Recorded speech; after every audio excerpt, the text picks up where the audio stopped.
welcome back to the Sounds of Stadia podcast, your weekly show where we round up all of the Stadia and gaming news for your listening and viewing pleasure right here on youtube.com/Helix Cloud Games and up there on your cloud podcast preference of choice. This week, you're joining myself, Chris, your host for the show, alongside the man of many pixels, Mr. Richie. You know what, Chris? I've just got too many games to play at the moment. It's not fair. I need more time. That is a problem, and we'll be talking about all the games in this show because we've got a great lineup of news stories this week, starting off with Cyberpunk, working our way through the Ubisoft investors call, and moving on to some new game announcements, teasers, movies, movie adaptations, and much, much more. But before we dive into all that, don't forget to give the video a like, subscribe to the channel, and hit that bell so you are kept in the loop with all of the content we bring you here at Helix Cloud Games, just like our first looks, our live streams, our streaming sessions with lovely people in our Discord server, and much, much more. But Richie. Yes. How are you doing? I'm doing quite well. How are you? I'm not too bad. I'm in a little isolation lockdown at the moment. I've not been allowed out of the house for about a week now. Am I going a bit crazy? A little bit. It feels like it. What the worst part is, it's Will it be great for you next week? Yes, next week will be fine. In terms of like lockout, everything's fine. Don't worry. I've not got COVID. I'm triple vaxxed and stuff. It's other reasons why I have to stay at home. But I'm off work as well, so I don't have any work to keep me busy.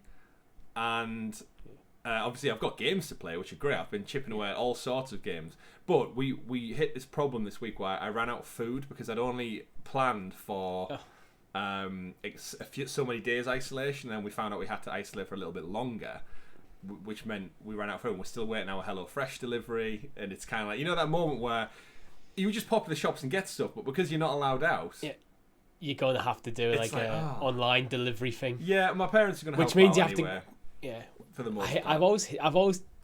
I've always disliked that Tesco has the online delivery things because you go, I want these things. You put in your basket, you pay the money. The guy turns up with half. You want the baked beans? He's a carrot instead. Fuck off with your carrot. Just give me what I've ordered. If they could guarantee I'd get what I ordered, I'd use them all the time. Yeah. But because they do substitutes, I don't want a substitution. I want the thing I bought. I did look into ordering from Amazon Prime because you get some kind of discounted delivery. But it did give me the option on Amazon to opt out for either don't give me a substitute, so there is an option now to negate that a little bit.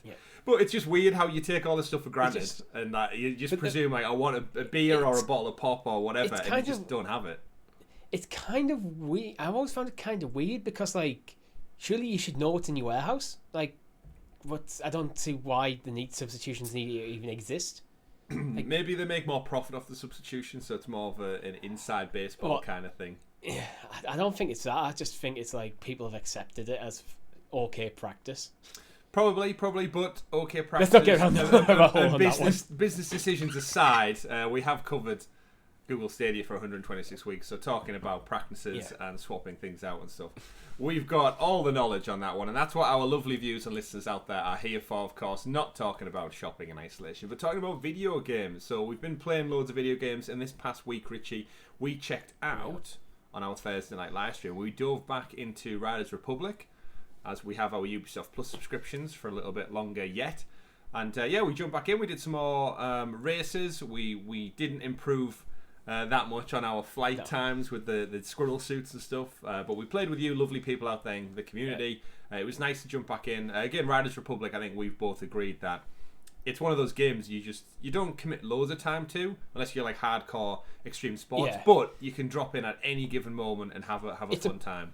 It's a perfect Ubisoft Plus game. So if let's say you decide to get the new whatever the next Assassin's Creed is on Ubisoft Plus, it's one of them games I could see myself casually dropping into while I've got the subscription active.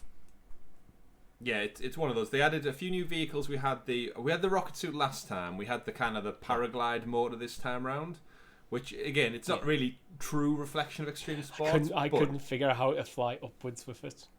It's press up on the stick. You pull back on the sticks. For those who aren't inverted like Richie is. Richie's an inverted. I'm not inverted. If you go in the settings, it's by default set to inverted. I changed it to non-inverted, so I'm right. So you're in the minority though, still. No, I'm not. I'm the correct way because otherwise, what I'm doing will be inverted. All right, you've confused me now with where we're at. But speaking of inversions, let's invert this conversation back to what we've been playing. Richie, what have you been checking out this week? You said you've got so many games to play in your back catalogue. Yes. All no doubt massive open world games. What are you focusing your time on? So at the moment, I'm literally waiting, as you are, on the delivery of Horizon Forbidden West. So that's going to be all weekend, because we're actually recording this on a Friday for a change. Yeah, Friday afternoon, because we both happen to be off work. But I was playing Pokemon Shining Pearl, and then Legends Arceus turned up, and I was like, yeah, I did the things that I'll just play for now, just to see what it's like. It's like, this game's better. Like, so I moved on to Arceus. Yeah, it's the same. So if at any point you hear a knock at the door within our podcast recording, and we both get excited, yeah, we get super excited. Yeah, because we've both had notifications from Amazon to tell us that the delivery is imminently due in the next few hours. Of course, it could be sooner, it could be later. But yes, Horizon Forbidden West is my priority focus. So I might be on isolation duty, but I will have an entirely gorgeous, beautiful world of robot dinosaurs to take down and explore. Hence my comments of that saying it would have been great for you being on full isolation next week rather than this week, because then you would have had this brand spanking shiny new game to occupy your time. True. I am off next week as well, so I've got plenty of time to dive into it. I'm just allowed out the house to get food and fresh air, which is the other thing. I mean, I am allowed out for walks, so it's just mingling with society is the thing that's frowned upon. But less of that. One of the things I did check out on the channel this week during my time at home, I went back and checked out Submerged Hidden Depths as a first look on the channel, because it was released, I think, on Stadia probably just coming up on a year ago now. I'm guessing the exclusivity has ended. And we didn't check it out for whatever reason. I can't actually recall, but it was a pro game. It dropped, and I don't know whether it was just bigger titles were maybe out or my interest was elsewhere at the time, but I'm sure we actually had the intention of doing a first look, because I recall making the thumbnail or trying to get a PNG of the logo, and I thought the logo font was really small and irritating to get onto a thumbnail, and for whatever reason it never materialized. I think it might have just been one of them where we were busy at the time and then the window kind of passed. Yeah, exactly. So I never checked it out, but I'm glad I did. I went back and looked at it. The first look is available on the channel now. Definitely encourage people to check it out. And the reason I went back to it is because it's about to get a multi-platform release. So it's coming to PC, Steam, Epic Store, PS4, PS5, Xbox Series, and Xbox One. Not Nintendo Switch, which I did say in the first look. So there is a little asterisk in the description, but I did say I in my mind I figured it would be a perfect game to come to the Switch, based on the art style. It's not the most graphically enhanced, but it does feel like a Switch game. Yeah, exactly. So it didn't. It's not. It might do in the future, but either way, that all over the gaming websites give me the edge to think, actually, you know what? I own this game. Why haven't I checked it out? So I went back, I did a first look, played it for about an hour. I had a great time with it. It is a real exploration game, as they say. There's no combat. It's very much puzzle solving and exploration. It takes a lot of tropes from your classic exploration games. There's a few times that it's actually, the story's quite reminiscent of Wave Tale, but the graphics are obviously a different artistic choice. But yeah, I definitely recommend, if you've got it as part of Pro, I think it's $19.99 at the moment, which is a bit cheaper than its new launch counterparts. So if you are intrigued by Submerged Hidden Depths, I'd definitely check it out. Sequel to 2015 Submerged, which I also didn't know until after I did the first look. I was like, oh, it's a sequel to another game. I don't know if there's any correlation. Doesn't do his research, guys. He doesn't do his research. I know. I'm just here to play games. But yeah, check that out. Enjoy it. Let us know what your thoughts were in the comments down below.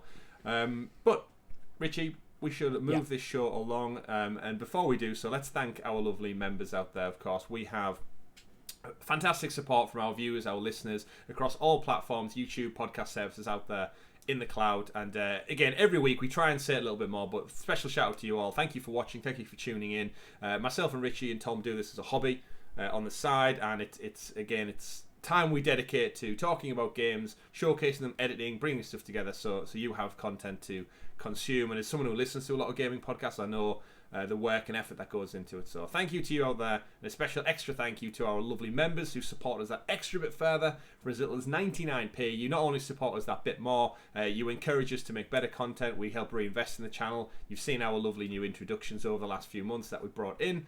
We'd love to bring more to the channel as time goes on as well, and we have all the intention to do so. So thank you all for your additional support. And not only that, you get badges, you get stickers, you get super chats, and Richie, to get access to SideQuest, up to 6 days early, so they don't have to wait. You don't have to wait until Fridays when it drops on free feeds. So we've had amazing guests, we've had amazing content, we've got some terrific shows out there on SideQuest.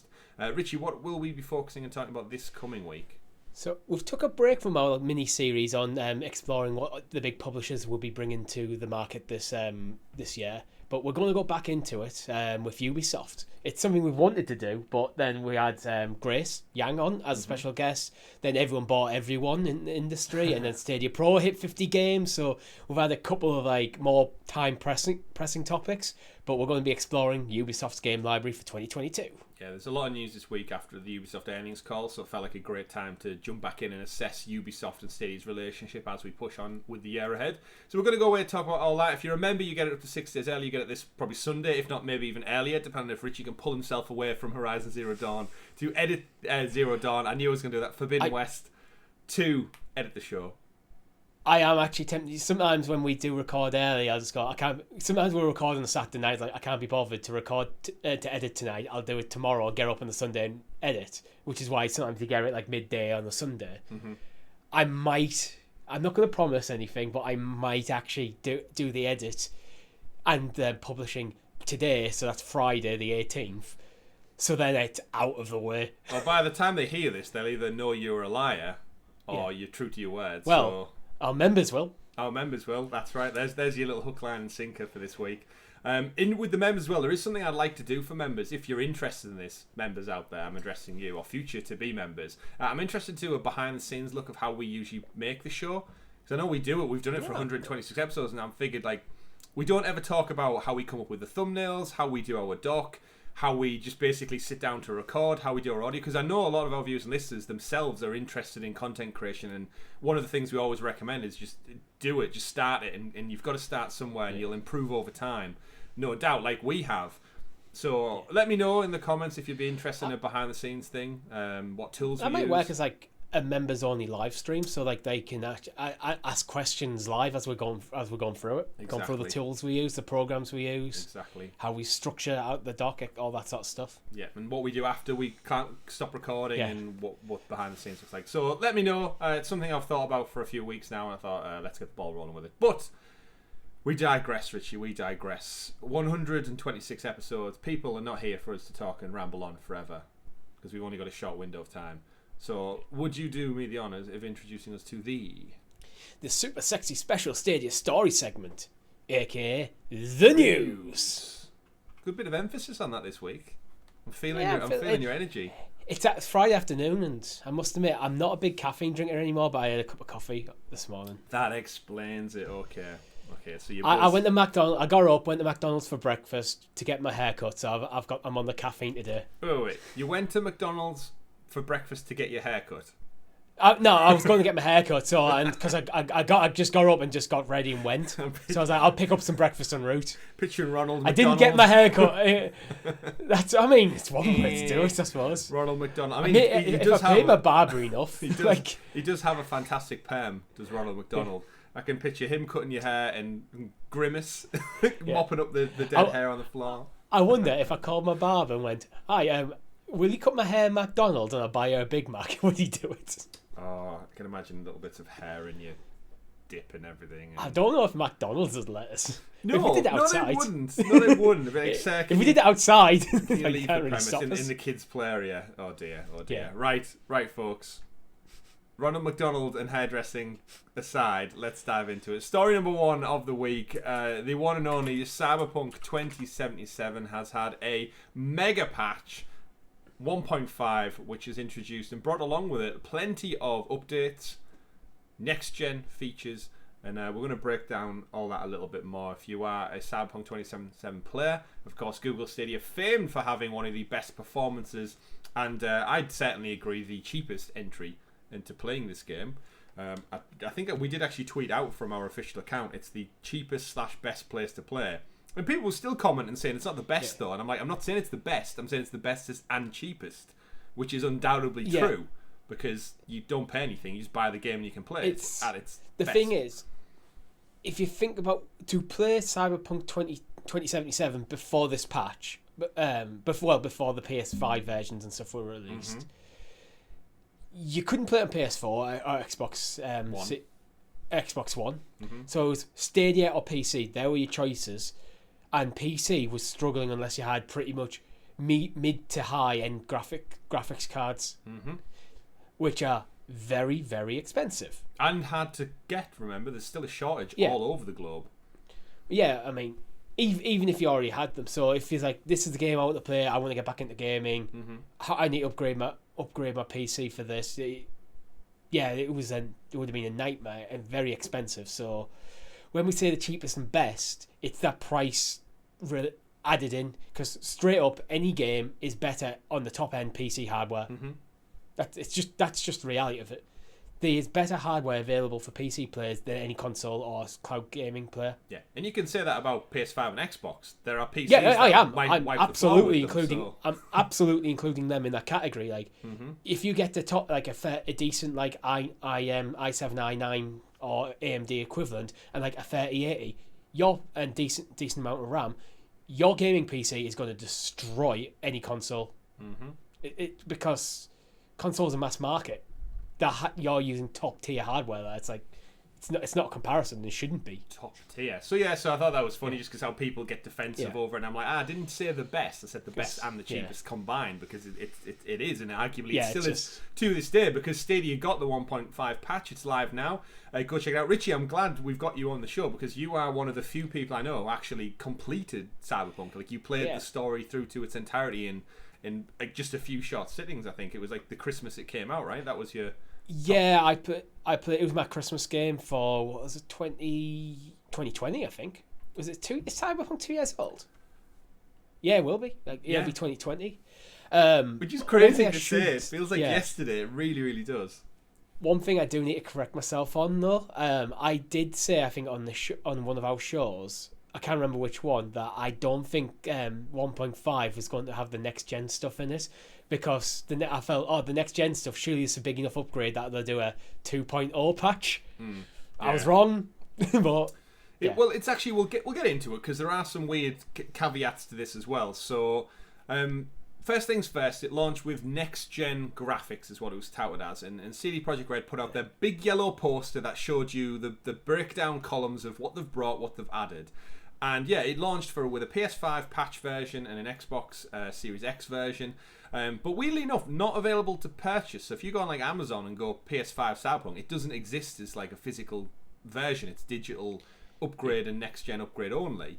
So I don't know whether they're going to save it for like a Game of the Year release or some kind of push on that front. It might just be a more convenient way, rather than putting out another set of discs out there in the wild, because that's expensive to set up in the whole thing. Just buy the last thing and pay the difference to upgrade digitally. Yeah. So along with these next gen upgrades that they're bringing along, one of the biggest things is the graphic fidelity has been tweaked. We know Stadia has always notoriously had the option for performance mode or frame rate modes. You've always had those two options on Stadia, which puts it akin closer to the PC version. So the PC version, Night City, looked great originally anyway, but the next gen patch is going to bring in better render modes, better performance mode, in line with PS5. Now, they did say as well, ray tracing and shadows. Now, this is kind of it said on the Stadia column it had already been implemented in a previous version, and I don't think anyone out there actually realised or knew that ray tracing / shadows had been implemented in the game. And I don't know how true this is. Is it true ray tracing, or is it some kind of variation on the word? Well, ray tracing is a very specific piece of technology, and to my knowledge, there isn't a game on Stadia that uses ray tracing. I don't think the Stadia hardware is necessarily compatible with it, because it uses specific element of the GPU. Yeah. So if them elements aren't there on the GPU, it can't do it. It's very much that simple. So I don't think ray tracing is on this, because I don't think any game on Stadia has ray tracing. Yeah, that's what one of the weird things that came out of it was. I suppose it might be possible. The thing is, it's hard to know with Stadia's hardware because it's all custom. So they're using a custom AMD GPU. So it's entirely possible that the cores are there on the GPU, so that ray tracing is possible. But most developers have just kind of went, let's not bother if we're struggling to hit the 4K 60 anyway. It's just straight. That's one of the first things you turn off. Yeah, we also don't really know. Oh, actually, wait there. Hang on a minute. Live reporting from the Helix Cloud Game Studio. The ray traced / local shadows tick box on Twitter is no longer ticked, and it no longer says previously added. It's got an empty box now under the Stadia column. Yeah. So I feel like they might have backtracked on that then originally. It was probably an error on their part. So yeah, okay. Right, folks, we've solved it live on the show. You don't need to worry about it. Anyone who's in the comments ready to go, actually, it's not available now. Yeah, ray traced local shadows is apparently on PS5, Xbox Series X. Not Series S, not PS4, not Xbox One. On PC it was previously added, but on Stadia, unfortunately, that box is left unchecked. And also spatial headphone audio, we should point out as well. I'm sure that was ticked or said previously. It's almost like they copied and pasted the columns. That seems to be the case. And spatial headphone audio and ray tracing are just not compatible with Stadia, to the best of my knowledge at this point in time. Yeah. So. And definitely can confirm on their Twitter account. It's still there now if you head up to the Cyberpunk official Twitter account. If you scroll down a few more tweets, the original post is still there that says, ray trace local shadows is under previously added for Stadia. And actually what they've done is they had PC and Stadia in the same column, and they've since separated them in the new update. So evidently there is some disparity between the two. Yeah. And that would come in the form of that. So there we go. So that's the first part of the updates. I thought the game looked great anyway initially. Obviously it did require some work to tweak it and bring it up to date. So it's good to know they've done that. Moving on, one of the extra features they added was additional apartments. So the level designers said originally when they announced the game that you could own multiple apartments within Cyberpunk. Now they've brought in some new ones where you can have stashes, you can sleep within the game and rest your character and go have a shower with your clothes on, because that's still a thing they joked about, and mess around with a few bits and pieces. Doesn't really mean anything to me. Additional apartments is like it's a virtual apartment within a virtual game. So yeah, I think something like that means more if there's a way of customizing your apartment. But I never found the apartment you get limiting in any way for what I needed it for in the game. So I could store everything I wanted to. And then that's the only reason I'd really go there, to be honest, apart from for story reasons. So, but it's cool, fine. It's more stuff. Again, this is the weird thing with this patch announcement, because there was rumours prior to the announcement that next gen was going to arrive, and then, as I said, it arrived in a digital-only version, and it wasn't, like you said, 2.0, and a lot of people are saying that they haven't done as much as you'd expect after a year and a bit. As far as patch, they've since scrapped their multiplayer offering that was going to come. There is supposed to be rumoured free story content. They've not mentioned anything about that. I think what we have to be realistic in that year and a bit, what they have done is get the PS4 Xbox One versions playable, which has probably put all of this that we're talking about now back by months. That is true. That firefighting probably might have took them 6 months. Yeah, and all of the internal problems they've had as well. Yeah. And then they've got to restart development on the PS5, Xbox Series X versions. Yeah. While then also bringing in this other content that they probably put. This is not like the new apartments. This is not important to go now. It's more important to fix what we've released. So fix that, then we'll work on it. Yeah, agreed. So I think it's fine. Again, it's not a 2.0 patch, which I genuinely did think. And I think my rationale was pretty solid that the next gen version, that should be 2.0. But yeah. That makes sense. Credit where credit is due as well, that the Stadia version was in line with all of these updates. Like this could have very much been 1.5 is out, it'll be coming to Stadia at some point. At some point in the future, which we know probably means by Christmas at this level. So the fact that it's in line, we definitely can see similarities. I think originally when it launched with the PC version, there's clearly a tied setup going on with CD Projekt and the PC/Stadia version. So it's great to see. One of the other improvements they're bringing is combat improvements. So the game was criticised quite early on from the combat didn't quite work. Of course, it isn't an RPG game originally, but they said that the enemies and the combat, the way they reacted, sometimes felt a little bit different. So they've updated it to make shootouts and alley brawls feel more Interactive. Enemies are more tactical. They're more likely to dodge or take cover. The biggest change to combat has been their behavioural diversification, is what they've said. Different factions now adopt different combat strategies, so some gangs are more aggressive while others are more defensive, and more importantly, the animations have been improved overall to make the combat just feel more visceral. So combat for me was one of those where I think I just had the katana and I just ran in and hacked at them once I realised that that was more efficient than shooting and ducking and dodging. I use a combination of stuff. Games like this, I tend to play a bit stealthy, and then when I mess up, go loud. Yeah, that's when you're like, right, okay, I'm angry now. Yeah. Ready to go. So that's a big one. Improved vehicles is another big one. This is probably one of the biggest for me because I thought the driving was terrible in Cyberpunk. Yeah. My initial first thoughts were steering around the corner, like the braking of the vehicles. The vehicles just felt so dense and unattached to the road, especially like the motorbike. You see, the map tells you you're supposed to turn left up here, and trying to get it, it was almost like, you know, when we struggled in Riders Republic, Richie, with getting the wingsuits to bank when you need them to suddenly turn left. It felt like that on a car in a game, which shouldn't be happening in today's day and age. I remember thinking when I first picked it up that it feels weird, but once I got used to it, I was fine.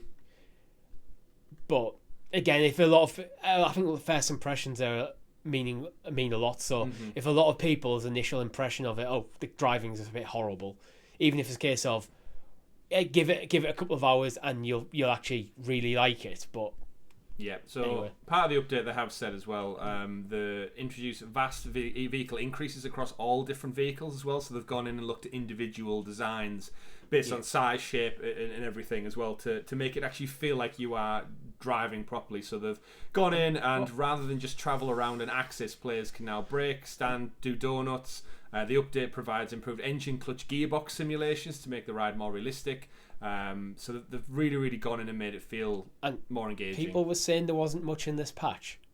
They've retweaked every single vehicle in the game to feel very specific. Just a little bit. That's a big patch on its own. Yeah, definitely. Citizens as well who are driving, they also react properly to danger. So just like in older games, like if you're heading headlong playing chicken with another driver, they'll acknowledge you and try and get out the way as opposed to just smash straight into the front of your car as well. Yeah. Which ties into the other kind of big update as well, which is the overall AI. So before there would be a lot of NPCs just like wandering around aimlessly. They didn't react to like gunfire or cars crashing, as we mentioned just there. So they've gone in and have totally kind of overhauled the way people react to things. If you fire a gun off, people will flee in fear. And again, just make the city feel more lived in and real, which I think is only better for the experience of the actual game itself. And the kind of biggest thing, I think, PS5 controller aside, we're not going to talk about that because it's not DualSense. They've done some rebalancing for me, as it is an RPG after all. They've gone into the skill tree, Richie, and I'm really curious because if you have any recollection of what your final skill tree looked like. I can't even remember what I picked for mine. Yes, so the skill tree, massive overhaul. They've fully gone in and tweaked stuff and moved stuff around. They've actually redid a lot of the features within it, so I'm really curious to know like why what your approach is on that. I don't know. I'm struggling to remember. I don't really remember any details about the skill tree itself. But the thing is, I think one of the issues I have with this game, because for about a week I very much engrossed myself in Night City in that world. Then I moved on and never thought about it again. And now we're talking about 18 months later or something. Yeah. Nothing that stood out. They say in the article. Yeah, so it's like, well, it's about 14 months since I've played the game. So that's kind of the, remembering is like, because I didn't spread it out over a long period of time, and I think I only played about 50 hours or something. It wasn't like 100+ hour game for me, so I didn't do everything there was to do. I just played mainly through the main line. Yeah, in the article they go on to say many perks and skills from Cyberpunk have been completely replaced. We've gone over, they've took out certain abilities, they've tweaked stuff. So with patch 5, they've gone in and essentially made some abilities more useful. They've integrated them more into like health regeneration and stuff as well. And other abilities have just been like rebalanced so that they're less overpowered. So the Berserker ability, for instance, it only doubles your stamina instead of granting players an infinite pool of stamina. So it's like Yeah, just kind of balancing the game, I guess, to make it more interactive. I can't really remember much about the skill tree other than I remember opening up and going, geez, there's a lot of just stuff that seems like it's little incremental bits with a skill tree can be good or forgettable quite easily, I think. Yeah. And then to put a pin on this whole conversation then, Richie, do you think this will have any real relevance to the game? I think, or is Cyberpunk a case of it soured its audience and its fan base so much, and CD Projekt Red took such a hit? Is this just kind of repairing the leaks now and just putting it to a side, or is this a renaissance for it? I think yes to both. Some people, I think, are just going to be incredibly soured by it. CD Projekt Red, they did bad, never not going to touch that game again, and have moved on. Other people, I think, might just be apathetic to it. It's like, it came out. It wasn't as good as meant to be. I'm done with it. I've got other stuff to play. However, I do think there will be people out there who have been waiting for this, and this feels like now. This is probably the best time to play Cyberpunk. This is what should have been launched. There may be still bugs and issues, but I think if this was launched, what they've done here. I mean, I haven't played it, so I can't really judge too much. But going by from what we're talking about here. If this was how it launched, I think the perception of the game would be very different. I don't know if it would be enough to save the reputation of the game wholesale. Yeah. I think Cyberpunk will go down as a game that overpromised, underdelivered, then was patched to a reasonable level. Yeah, they've possibly saved it. I don't think anyone will be clambering for a sequel anytime soon. I think CD Projekt Red are still kind of riding the wave of The Witcher 3's kind of hype and buzz still. Well, I'd be excited for a sequel to Cyberpunk because, again, I think the story really holds up. The story is it's a really good story, really engaging, decent characters. It was other elements of the game that let it down. So as an IP, there's as long as they don't just like. I don't know, just not as long as they don't bring out a broken game again. I think the IP can live. Fool me once. However, they need to manage it. Would have to manage expectation next time round. And I think one of the problems is making sure fans of the game don't get over carried away, because that can be damning. Sometimes it's not even this time. I think it was CG Projekt Red's fault, but I think next time round there'll be a bit of buzz. Cyberpunk 2078's coming out. Okay, I'm interested. Let's see what they do. Yeah, I think that's what it will be. I don't think the IP's dead. Right. But if the next one's a flop as well, then it is. Yeah, it's an interesting one because, like, realistically, a sequel would be probably 5 years away at this point. That's all saying that they don't move on to like The Witcher 4 next, as opposed to a sequel. I doubt they'll start work on it beyond it. Maybe some basic concept stuff. So you're looking probably about 5, if not more years, because this game was in a long time in development as well. It was announced I think so long ago. Either another game in the Witcher franchise. I don't think it will be The Witcher 4. I think it'll be The Witcher, like a side story, because I think they're done with Geralt. The Witcher Lambert, something like that. Or another new IP, because they have talked about bringing out more, like having a couple of different temples to their business. Indeed. And so there's The Witcher is one. Cyberpunk's meant to be another. And who knows what they've got next. But yes, I'm sure it will tell, of course, if you've not jumped into Cyberpunk, I'd say check it out now. But you've also got Elden Ring on the horizon for gamers out there. You've got Horizon Forbidden West. On the horizon. There's just so many massive... We have our Dying Light just come out in the world. So yeah, if you have the time to invest in these, like, you do have to ask, why would you go back to a game that's coming up on... Well, not 2 years. It's like a year and a half old. But is this enough to merit you jumping back into Night City, or is it kind of... It's in your rearview mirror now, you've moved on?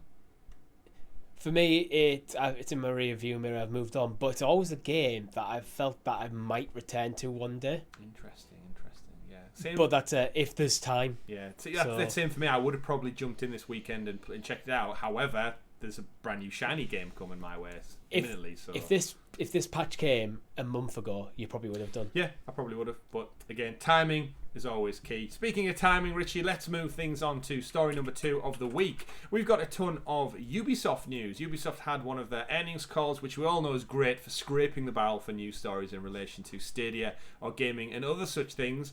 So kicking things off, let's have a look at the first part of this story. Yves Guillemot came out as part of the earnings call, answered some questions, discussed things, and one of the things they implied was their importance of cloud games and cloud native games as a whole. And I'm reading directly from the mouth of Yves, and he said, what we can see about Google or streaming platforms in general is that they do a really good job to bring AAA games to as many screens as possible, and that's a trend that will continue and amplify in the years to come.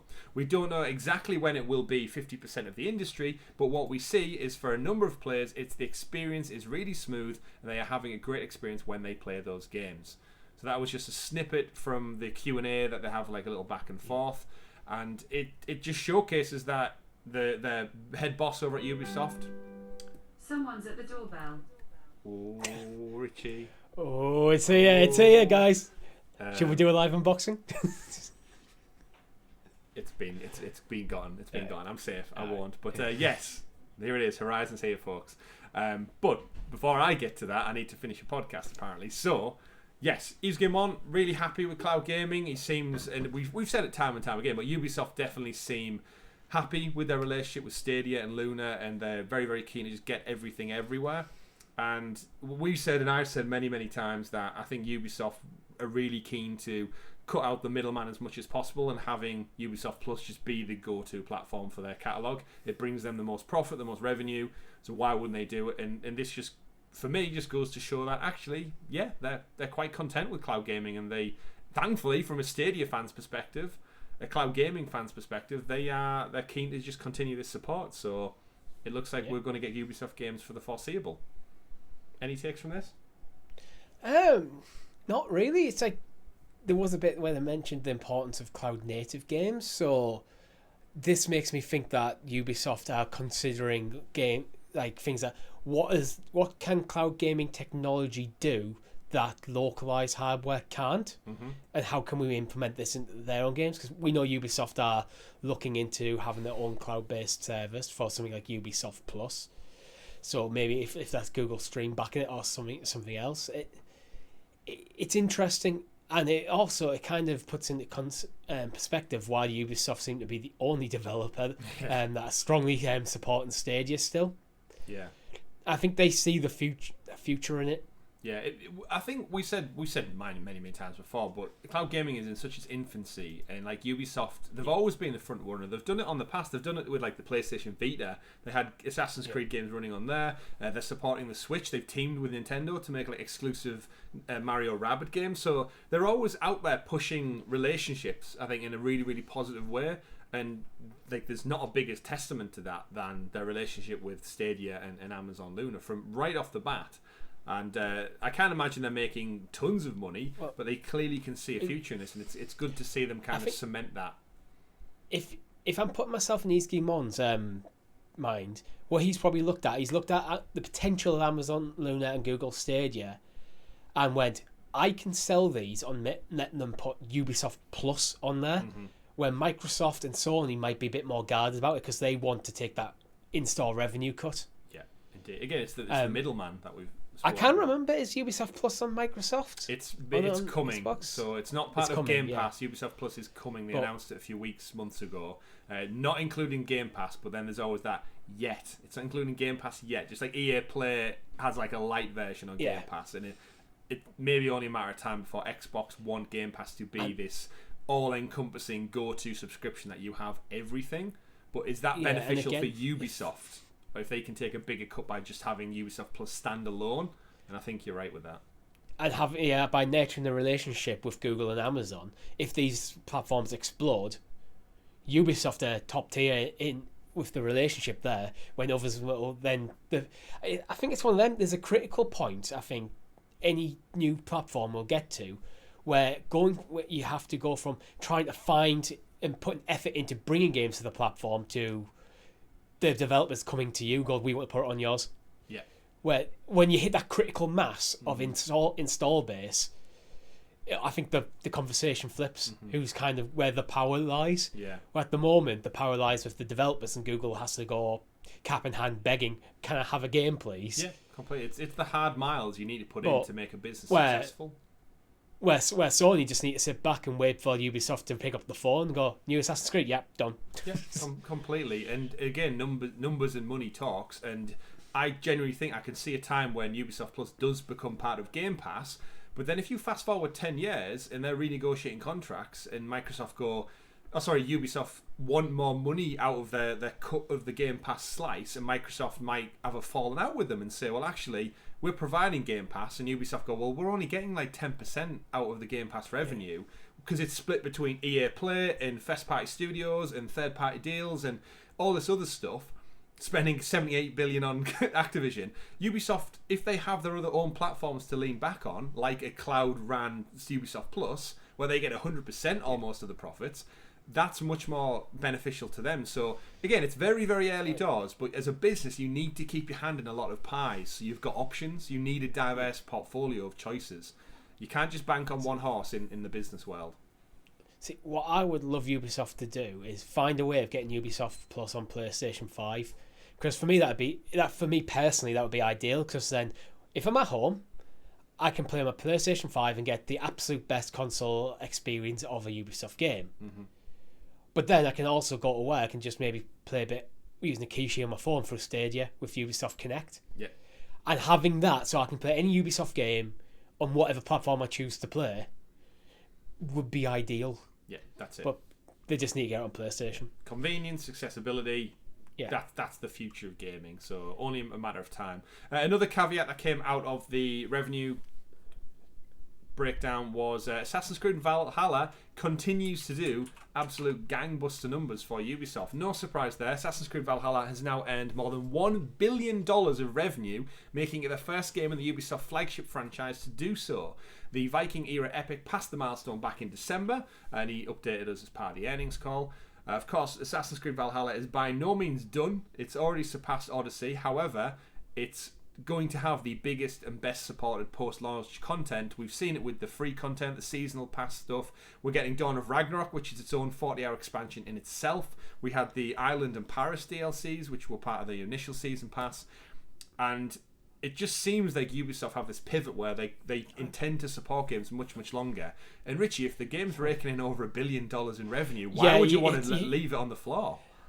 I'm genuinely surprised by this, because I don't think Valhalla was well received. It's not. I'm not going to say it was received poorly, but compared to how Odyssey was received, Valhalla almost feels like, I don't know, the perception I've got as how the video gamers in general kind of rank them would be Odyssey, Valhalla, then Origins. So I'm a bit surprised. I know they kept the DLC up, but to $1 billion is huge. It's ridiculous. Yeah. Who's still buying this game? Yeah, it goes to show that Assassin's Creed, I know we've lamented them sometimes for putting the Assassin's Creed logo on games that maybe didn't require it, but it just goes to show like the power of branding and an IP is very much alive and well. I'm curious of how they work out the revenue from Ubisoft Plus and for something like this. Might be hours, just time played. Because there could be some creative accounting going there to push it past. For me, my assumption would be this is how much Ubisoft Plus has raked in this month. This is this breakdown of games. We divide that one by the other. This is the value of this game on this platform, whatever it is. So that probably pads it a bit, actually. Yeah. But it's great to see it's got content. Like Dawn of Ragnarok is very much on my radar. Once I'm finished with Horizon, there's nothing really on my radar for a little while. So this could be it. They're going to get me back into a 2-year-old game for the sake of that. So, and I love me some mythology from Nordic times. I guess then, moving on into the next bit of the story from the earnings report, Ubisoft also discussed the idea of a potential buyout. So they were happy talking about their actual independence as such, and saying like in the wake of several massive gaming industry acquisitions, we're happy being independent. Of course, they did fight off Vivendi from a corporate Yeah. takeover for That a was long, more long of a- time. It was more of a hostile one. yeah. It was like they were trying to force it. So Yeah, they didn't. it's want to different. sell. Someone going, so like someone on Sony and Microsoft going here. Hi guys, we want to talk. We want to buy you. It's just a conversation here too. Going, you know what? We're gonna keep buying shares, and try and force you out. Yeah, they're till very there's different nothing left. approaches. So, that aside, though, yeah, it's interesting to say they're quoted as saying they've had the biggest portfolio. It's the richest it's ever been in terms of IP quality. The assets are so strong. They've never been so high. But then on the flip side, after fighting off a hostile takeover and being proud and fighting to remain independent at all costs, they follow that up with a quote that says, "We've always taken our decisions in the interest of our stakeholders, which are our players, employees and shareholders, so Ubisoft can remain independent. We have the talent, the industrial and the financial scale, and a large portfolio of powerful IP. Having said that, if there is an offer to buy us, the board of directors would, of course, review it in the interest of the stakeholders." So again, any publicly traded business, money talks at the end of the day, and it's no surprise that if someone came in with a big swinging bag of money and you're sat there as a shareholder and being offered, we're talking like Xbox numbers of money, you're not going to turn that down, are you, really? Now, there's an interesting way they put it there. They put it players, employees, shareholders, and that's the order they put it in. I wonder if that might be the priority they see it. Players first, employees second, shareholders come last. How big is the bag of money that makes shareholders go first? Well, yeah, exactly. That's kind of what we're talking about, assuming that, because this is a deliberate statement, so they've debated what order they're listing them. I mean, yeah, it's a well-written statement. For me, arguably, I would go employees, players, shareholders. Look after your staff first, then your customers, then your shareholders, but even fine, but I don't know. Ubisoft like money. Yves Guillemot clearly likes money. I mean, we all like money. If the bag's big enough, I think he could go. I hope though, even if someone does come with a massive sack of cash, they go, "What are you going to do with the company?" And don't just go, "Yep, give us the money, you can have it." Yeah, you need Like, what are you going almost putting in contracts certain things that they can't deviate from, because you can do that in a sale. You can go, you know what, for the next 10 years you're not allowed to shut down any current studios. You could write that into a contract. Yeah, that is part of the agreed terms of purchase, and you're not allowed to move the studios. So all your employees don't get uprooted. All current employees you have to honour the contracts of. So all that sort of stuff can be written in. Yeah. So, and again, I think that a lot of it comes down to what's the money and who's buying. And what the plans. So I could see Ubisoft getting bought out. Yeah, and let's but ultimately, I think they've had this conversation probably because they've had to. I mean, yeah, it's going to come up when you're seeing your competitors and your fellow game makers in the industry literally get picked up for billions and billions of dollars. You got to look at yourself and go, why didn't they buy us? Like, what are we doing wrong, or what do we need to do right to get in on this cash? Well, it might not even be that. It might be a case of, okay, guys, Microsoft and Sony are currently in a like basically an IP war where they're just buying everyone. We're clearly going to be on the list of both of them at some point. We should talk about this. Yeah, we were. And the answer might just be the key stakeholders that all agree that doesn't matter what the cost is. We're not selling. Yeah, and that's absolutely fine. But they might go, okay, what is our number? And I bet you they now have a number. Yves Guillemot will have a number. You'll never know it. What his number that he has written down somewhere in his office, going 50 billion. If you hit someone offers 50 billion, we take it. Yeah, it's interesting to think that that's what's happening. Yeah. But they obviously within the statement they do also clarify like they've got the richest IP catalogue that Ubisoft has ever had, with iconic brands across multiple genres, and you know what? They're not wrong. They might be having a rough time at the moment with all the Tom Clancy shit and dropping Hyperscape and all that, and the remember the this is an investors call. They're bigging themselves up because they want to the investors. So we've got the richest IP we've ever had. Because you're not going to say, well, we're a bit crap. We're being a bit crap at the moment. You're not going to say that to your investors, are you? True. But I mean, I wouldn't say they're wrong though in saying they've got a rich catalog. I don't think they're wrong. Assassin's Creed alone, $1 billion in revenue, so that's a great selling point to put on your CV anywhere. Yeah. But moving on from earnings report, the last little tidbit we did get out of this is that Skull and Bones will apparently be out before April 2023. So the last little bit from the building on the future of Ubisoft and their financial year to 2023 game pipeline. They mention Avatar: Frontiers of Pandora, Ubisoft and Stadia confirmed. So that my money's on again. I've said time and time again, this will come out in line with the movie launching later. I think the movie's set for a December launch. They're going for that Christmas window. I can see this dropping around November, December time this year. Mario and Rabbids, of course, Nintendo exclusive. Skull and Bones, as well as more exciting games yet to be revealed. So I'm guessing Ubisoft forward, but interesting to see that Skull and Bones has kind of been funneled in. Yeah, Skull and Bones and Beyond Good and Evil 2. That's been mentioned, so I think we need to see something of both of these games. Skull and Bones, I think we do need to see in 2022. Yeah. I think we need to see, probably maybe around E3 time, a refresh of Beyond Good and Evil 2 with an actual date. Yeah. By date, I mean, could be fall 2023. Yeah. It doesn't have to be January the 24th, but... Yeah.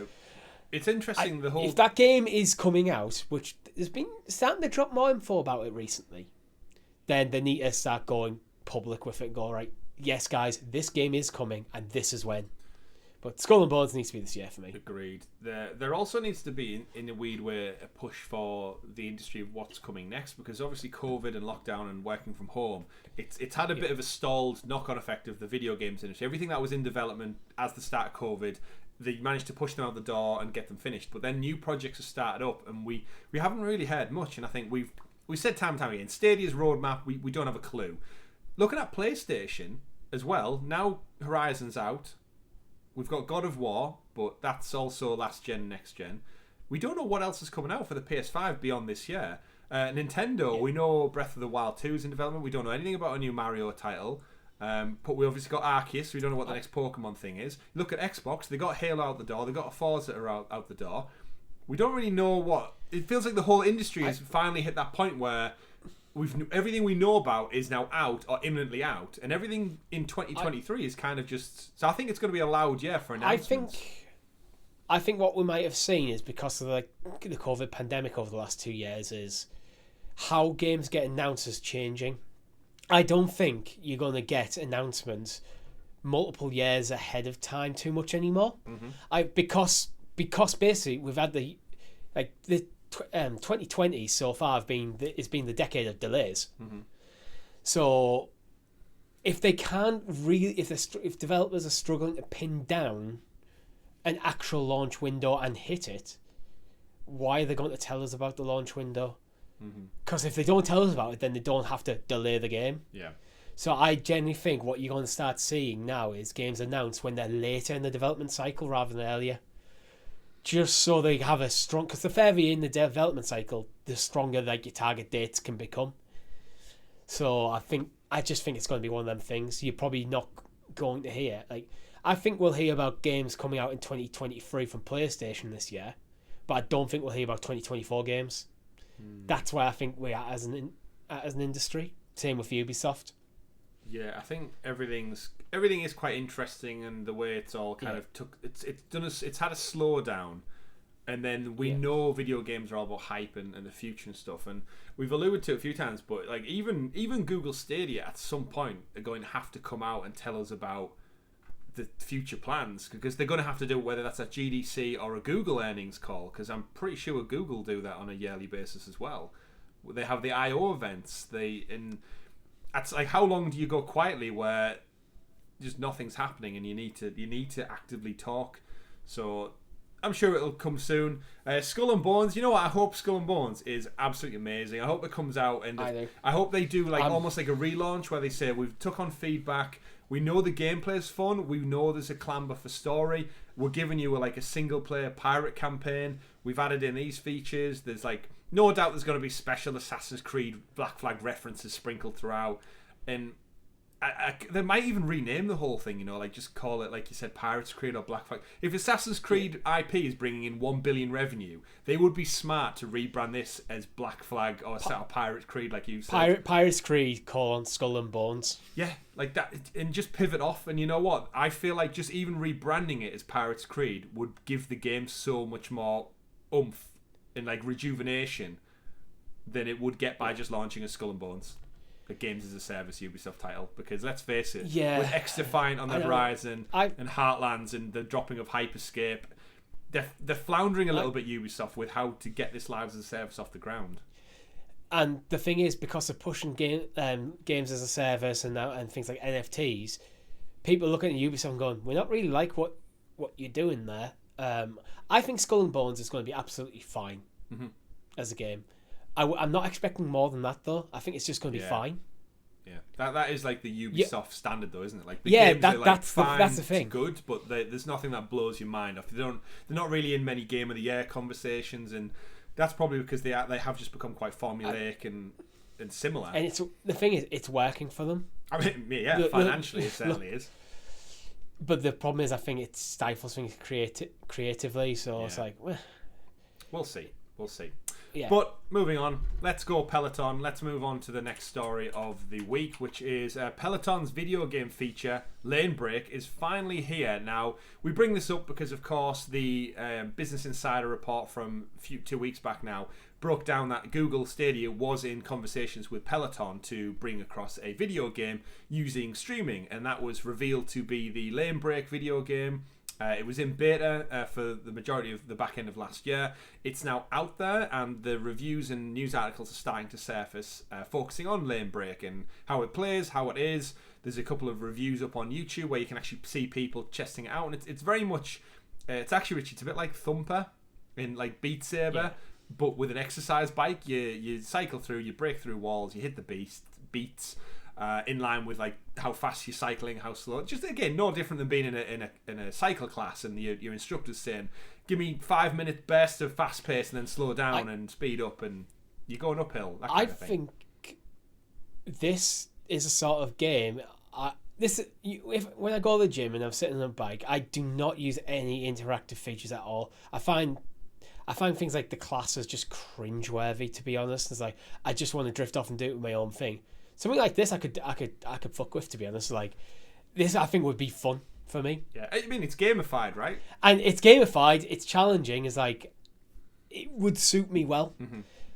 Yeah. But in the blink of an eye, really you've done an hour of exercise, and that's always my problem. Like I love playing football because it's 90 minutes of total. You can't switch off. You're interacting. You're always thinking. You're always moving. Yeah. Whereas if I go to the gym, I'm in a static place, lifting or running on the spot, and even with music and stuff or a podcast, it's just not the same. It just doesn't engage my brain as much as I want it to do, and that's why I absolutely love playing football. Yeah, that's the thing you've hit on there. One of the hardest things about exercising, if you're not into the gym, if it's not the hobby, is you're not engaging your brain. You're switching off rather than switching on. Yeah. When we play footy, you're switched on for an hour and a half. Yeah. You have to be. The exercise. Occasionally you get these points, go, oh God, I'm feeling a bit out of breath here.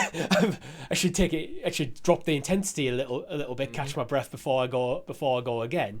Mm-hmm. But it catches you out rather than constantly being aware of it. Yeah, you're literally watching a timer going, oh, well, I've done 3K now. Do I keep going to 4K? Or yeah, so it's a whole thing. We should caveat this all, though, with the articles don't mention Stadia anywhere in them. And there's no surprise to that because... Google. Well, that one thing. Our good friend Lee Reed over at Stadia Source has actually reached out to the Peloton team, and they've got back saying that all of the games currently out there in the wild are running locally, which means they are on the actual hardware, the bikes, the kind of tablet interfaces they have on them, the screens as such, already, which actually goes back that this isn't running on Stadia then, because Stadia, as we know, isn't local tech. So going back to the Business Insider article then, Richie, now we know it's local. Did this deal just fall through as well? Is Stadia not coming or not powering this game, or Was this just a beta that they went with a different? I mean, avenue we with know it? they were in talks, but being in talks doesn't mean anything was signed or agreed, or it doesn't mean you don't. It doesn't really suggest anything other than other. Someone at Google at one point sat down with someone at Peloton. Yeah. It could be. Yeah, we've had one or two conversations that didn't really go anywhere. Yeah. Now, the thing I mentioned to you before we actually started recording was, if this game runs perfectly fine on the local hardware that comes with your Peloton, where does Google Stream come into play? What's the purpose there? Yeah.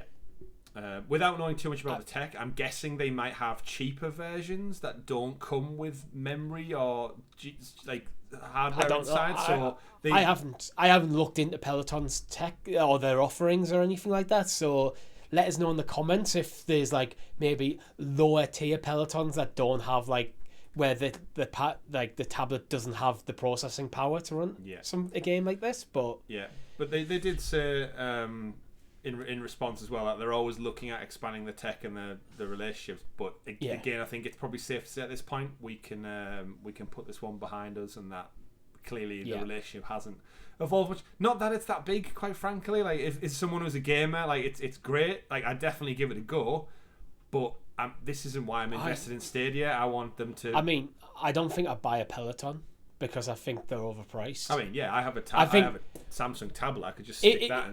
I would if I bought like a bike or treadmill or something to put in my house. I could just do it in front of the TV or something. I don't need inbuilt smart features in this. I'd personally want something basic. Yeah. The only way I could see this kind of like pivoting towards using Stadia's tech is if you have a cheaper version, or you're maybe out in the wild, they could like use Stadia's tech to maybe have Lane Break running in the cloud on a different device. So if you go out for a real run or you go to the gym, you could use your phone as a middleman between Stadia and your device at home to maybe keep the game running. Well, but you can't really play a game while you're out for a run on a real bike out in the wild. Oh, it can use like the gyroscope of the phone to relay the information onto Stadia's cloud version of the game and kind of keep the details. But I don't think it'd work for Lane Break, but something else could work. Yeah, it's it's not really why we're vested in Stadia anyway. It's just it's an interesting talking point off the back of the article, and evidently it doesn't look like it's powered by Stadia. So let's put that one to bed, ladies and gentlemen. But one that we're not going to put to bed because it's not even out yet. Jackbox 9 has been teased. So over on social media, Jackbox Games have tweeted out saying the Jackbox Party Pack 9 is coming this autumn/fall. We're announcing the first game next week and giving a sneak peek during a stream called Inside the Box on the 24th of February. Keep it locked on Twitch or the blog over at Jackbox Games on Twitter. And stay tuned for Party Pack number 9. Richie, I'm actually quite confident this will probably come to Stadia day and date. We've seen a massive surge in 3 Jackbox games come to the platform. We've got 6, 7 and 8, if memory serves me right now. So I think it's a safe bet that 9 will probably be coming this autumn. Yeah, I think it's safe. And it wasn't that long ago. It's not like we got 6, 7. What is it? 7, 8, 6, 7, and 8. Like it wasn't like we got them like 2 years ago, and there's been gap. No, we got them a couple of months back. So. Yeah, I think I would put this in the it's coming to Stadia category. The way development cycles work, again, I can imagine they maybe looked at the older ones to port them, maybe did one of them and thought, you know what, this is quite easy. So then they follow that up with doing another 2. And then I can't imagine with 9 being announced and coming potentially this fall, I can't imagine they just totally ignore their newest entry in the franchise. Yeah, that's not how it works. I mean, there is always the chance that it could be what they've done and out, deal's over. Yeah. But hey, we'll take 6, 7, and 8. Well, we've got 9 coming out. Nah, not interested in that. Any particular titles or mini games within Jackbox that you'd like to see to come to version number 9? Entirely new stuff. Yeah, I just give me entirely straight. I think that's what they should be aiming for every Jackbox. Don't bring out a new version of Quibbage or something. Just give me brand new stuff. Yeah. Every single pop. Yeah, same. A pack. Yeah, because if you've got favourites, just go back and play your favourites if you have them. Oh, you know what they should do with Jackbox? I mean, we suggested this for other stuff. Get rid of instead of Jackbox 9, just bring out the Jackbox season. And then when you come up with a new game, I've added to it or make it DLC or something, so it's a one single ecosystem. Yeah, just see that has all of them. Yeah, season packs. And you can just add what you want onto it. Yeah, season packs, and for me the big one is regional packs, because I think some of the earlier games had questions that were like very much focused towards like an American audience, or maybe an age demographic that just wasn't me, and you'd get a question where absolutely nobody would have any clue. Well, I mean, I guess that's trivia in general, but either way, Jackbox 9 coming this fall. Keep your eyes peeled and look out for it. Another thing that's coming later on this year will be an update to Marvel's Avengers. That's right, folks. They have not, and they will not let this one die. It's still going. After the Spider-Man DLC, further changes are coming to Marvel's Avengers.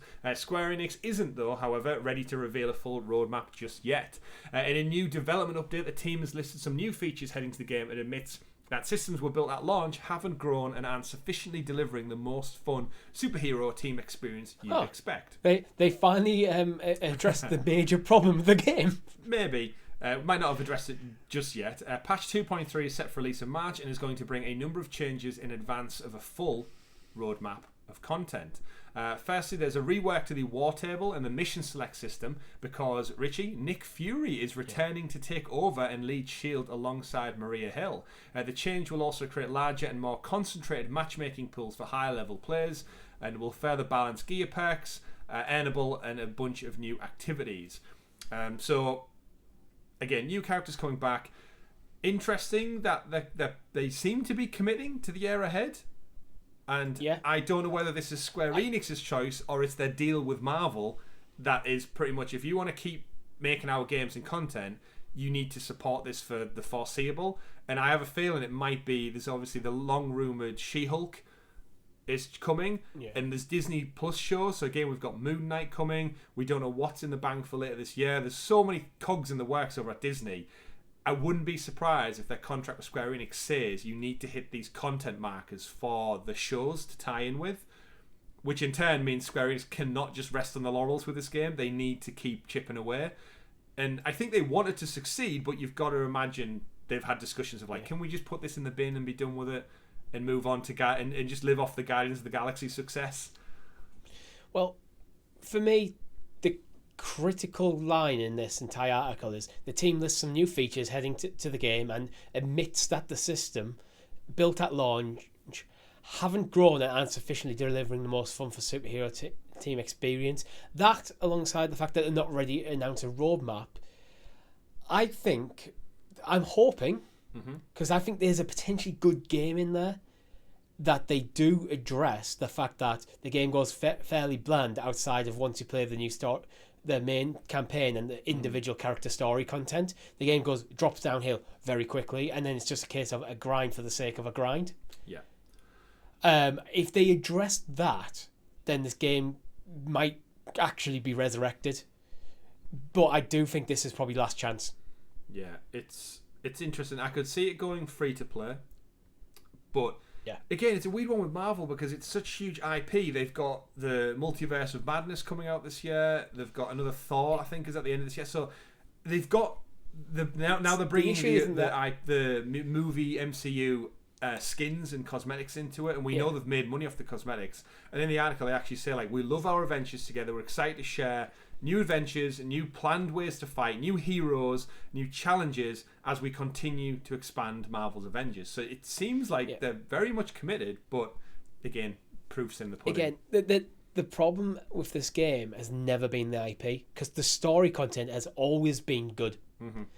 But my issue with this game is if you strip away the IP, you've got a pretty mediocre at best game. That's the problem. They need to address the underlying game mechanics in order to. The IP is something that should elevate it, but not be. The game shouldn't be so reliant on the IP. This game would have absolutely flopped even harder if it wasn't for the Marvel tag. So if it was just like generic heroes, collective. Yeah, I'm really interested to see if Suicide Squad makes it out this year. If that, or maybe even Gotham Knights to a degree.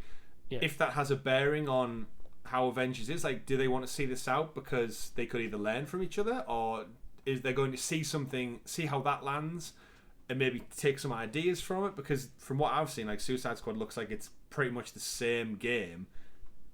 Hero team fighting random enemies across multiple areas of a map. Do they do it any better? Do Rocksteady know any better? And yeah, it's a little bit of a superhero DC Marvel fight off potentially on our cards for 2022. And Square Enix have had the head start with Avengers, but see where this plays out long term. Yeah. But we'll keep an eye on that one for certain. Final few stories for the week, ladies and gentlemen. Netflix have announced they are going to turn Bioshock into a live-action movie. Of course, no Bioshock on the Stadia platform, as much as I've been wishing for it since day one. However, Take-Two do have titles on Google Stadia, so little tidbit to throw in for the week. I'm a massive fan of the Bioshock series, so seeing it turn into a live-action film, I totally watch. I went and saw the Uncharted movie last week. And it's not as bad as everyone thought it was going to be. If you're able as an adult to separate a video game from a movie, you should probably enjoy it. It's a good action movie. It's got some fun set pieces. You can't ask people to do that, I know. How dare I. But yeah, you know what? It's getting a surprising amount of okay reviews. Like people coming out from the games industry saying, you know what? Better than I thought it was going to be. Not like it's not. There's nothing in the movie that is bad at all. Yeah. I mean, I'm expecting. I haven't seen it yet. I'm expecting Uncharted to be fine. Yeah, a decent, entertaining action flick that I'll probably get more out of because I'm an Uncharted fan. Mm-hmm. Yeah, but I'm never expecting this to be. Oh my god, this is like top tier like entertainment. Mm-hmm. Because I don't think the IP, as much as I love the IP, I don't think it is solid enough in that way for a great movie. The Uncharted, for me, Uncharted, the strength of it is in the kind of the gameplay loop and the story together. So you take away half of what makes Uncharted so good, and you're left with a solid action flick. Yeah. So that's it. Like, why would you expect any more? As I said, the set pieces were fun, enjoyable, great. The ones they took from the games were interesting to see, kind of made into live action. And the set pieces designed purely for the movie, they work as far as an action adventure movie went. Yes, it was a bit crazy and it defied physics a lot, but it works. And yeah, if you go in thinking, oh, Mark Wahlberg doesn't look like Sully, and Tom Holland, it's not Nolan North, and he's not Nathan Fillion, I was like, yeah, you're going to be disappointed. But you know what? As an adult, separate the two worlds and just go and have fun. Like, you don't have to take it serious. They're not ruining characters. If you're that dead certain on the games, go play the games. No one's stopping you from going and enjoying the games. It's a funny world we live in. It's a funny world. But sorry, I was checking my phone because I had my letterbox and my Horizon's here. Forget movies. Richie's playing Horizon. But yeah, back to Bioshock. I think it could create a very interesting, dark, broody kind of sci-fi world. The setting is so good. It's totally honestly. Separate. Actually, I was about to say this could work really well as a show rather than a movie. Yeah, I did think that as well. But is there enough characters? Yeah, that's another thing. And I definitely think the Big Daddy characters could create a really eerie element of horror. So depending on how they approach this, I'm really interested. Netflix, don't know what the budget's going to be like. Are they going to fully commit to this, or is it going to be like a subpar Netflix commitment? Are we going to get Stranger Things, Lord of the Rings levels of budget? Or just absolutely lean into the creepy, like, survivalist sort of vibe of it. Like, the isolated and these weird things going on around. Yeah, you want this film to feel like empty. Don't go too heavy on the action for me on this one. Mm-hmm. Yeah, action scenes, yes, but don't make it about the action scenes. Yeah. Keep me scared, keep me on the edge of my seat, and more importantly, like, you've got the world of Rapture to make, which I think is such a dystopian, amazing setting to have any story told in. You can bring in new characters and stuff, but just the world of Rapture alone should create an amazing setting for a movie. I want this to be very cerebral. Like, I want, like, what's the name of the guy? Thank you, kind. Would you kind Andrew Ryan? Yeah. Would you kindly? I want that. Yeah. Like, would you kindly go to this place? Yeah. Could you imagine someone who doesn't know what Bioshock is as well? It's sprinkled throughout the movie. And it's like only at the end when you get the reveal, it's like, oh shit, and you kind of watch it back and go, this is why I think it was a TV series it would have worked, because like every episode could have had a would you kindly moment. One drop. Yeah, and only at the end you go, 10 episodes in, you're like, they've done And the thing said is, that so many times. People who've played gamers who are aware of the whole meme and the whole thing with Bioshock will be sat there with a big smile. Oh my god, he said the line. Yeah, exactly. It's happening. And non-gamers are like, what's going on here? Yeah. Like in the whole manipulation thing. Oh god, yeah. Indeed. So we'll keep our eyes out for that on Netflix, I'm sure, but still a long way off. But you know what? Video game movies, I know they say they're bad, but like I said, I enjoyed Uncharted. I enjoyed the Sonic movie. I enjoyed the Tomb Raider movie. They need the right love.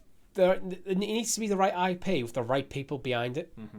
Yeah, and it needs the budget. Often they've just been cheap cash-ins, and that's been the problem. Yeah. It's the same when it's went the other way. When you made movie tie-in games, they can be very good, but if it's just a cheap cash-in, that's what it is. Yeah, you're gonna suffer a little bit for that.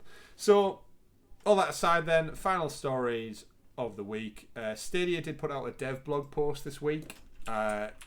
At the time of writing, it came out on February the 9th, and it focuses on Stadia experiments and why they are useful. Of course, anyone who's used Stadia for the last 2 years will know Experiments tab within your phone. You had to turn on to use mobile data originally. You had to turn it on if you didn't have a Google Pixel phone.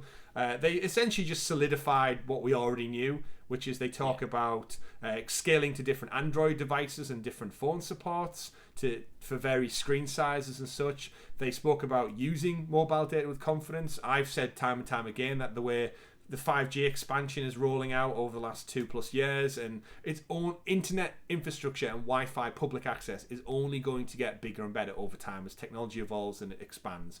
They covered that again. In conclusion, saying that it's a great opportunity to delight superfans.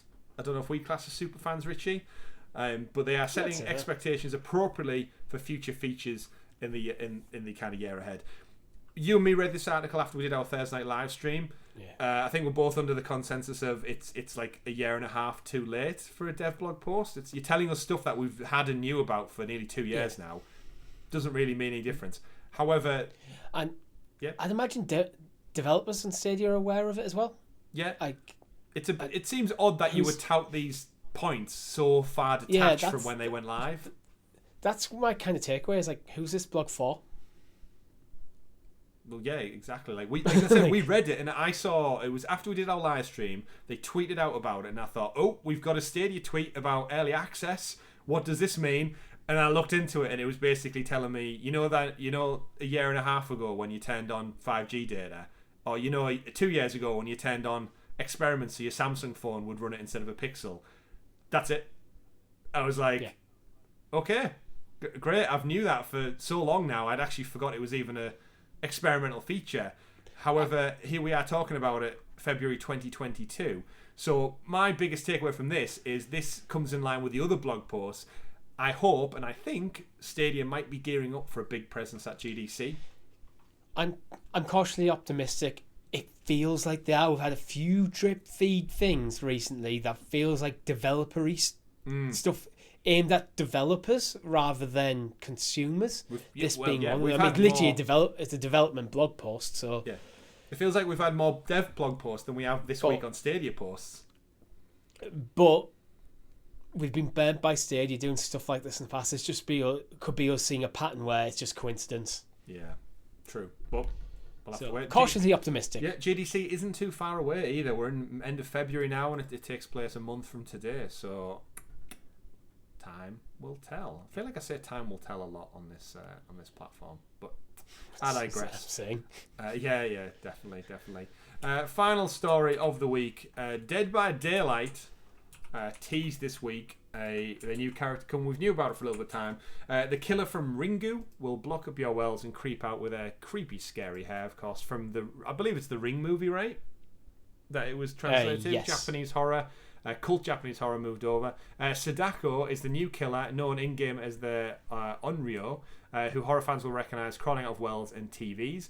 She'll be joined by a new survivor as well, Joichi Asakawa, the only protagonist in the Ringu franchise to ever survive the vengeful ordeal, is now showing up. Ringu introduces a psychological horror element to our game, which is very different from the slasher style our fans are used to. They can expect Sadako to come with creepy and surprising gameplay mechanics that are not found in any other killers. said the creative director Dave Richard. Survivors beware, she will freak you out. And I wanted to end the show on this particular article purely because some streamers out there have received early access to the game, Richie, so they've been able to actually go live and broadcast it. And in the main menu, she actually jumps out at the camera. So if you're, when you sat in the load screen, you've got character select and they kind of stand there waiting to, almost like in a lobby to go in. She actually does that thing where she flashes right up against the screen, and I've seen a few clips of influencers, middle of like menu settings and talking to the chat, all of a sudden, bang, she's